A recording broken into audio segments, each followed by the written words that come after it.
que propose Némésis est un féminisme qui a 3 objectifs. Dénoncer les violences faites aux femmes, évidemment. Réconcilier l'homme et la femme dans une société où le féminisme dit mainstream les a tellement séparés. Et promouvoir la civilisation européenne comme le berceau de l'épanouissement des femmes. Tout naturellement, pour arriver à ces 3 objectifs, plusieurs moyens nous sont donnés et nous aimerions en proposer 2 essentiels, parmi d'autres, que sont la remigration et le communautarisme. Plus que jamais, les femmes françaises et plus largement européennes sont victimes de ce fléau qui s'explique par le choc culturel de la rencontre entre des hommes qui, dans le meilleur des cas, cachent leurs femmes derrière un voile et dans le pire les excisent, et des femmes françaises et européennes libres et respectées. Cet écart de culture mène à des drames, comme l'illustre la terrible nuit du 31 décembre 2015 à Cologne, où beaucoup d'Allemands ont subi des agressions sexuelles par des migrants.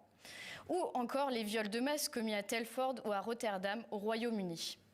Les chiffres attestent de cela. Oui, les personnes issues de l'immigration extra-européenne sont surreprésentées dans les violences faites aux femmes.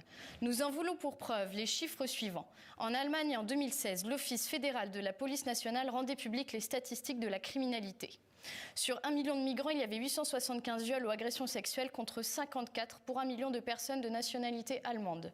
Même constat pour la Suède, où la chaîne de télévision SVT rapportait qu'en 2008, les statistiques montraient que 58% des hommes condamnés pour viol et tentative de viol au cours des 5 dernières années étaient des migrants nés hors Union européenne, plus précisément en Afrique subsaharienne ou en Afrique du Nord. Dans le cas où les Suédoises ne connaissent pas leur agresseur, la proportion de délinquants sexuels nés à l'étranger était supérieure à 80%. Nous vous laissons imaginer un petit peu le drame. Ce constat implacable rend la notion de rémigration essentielle dans la lutte féministe qui doit cesser d'être intersectionnelle. Pour rappel, l'intersectionnalité, c'est la convergence des luttes, pour utiliser des termes plus compréhensibles.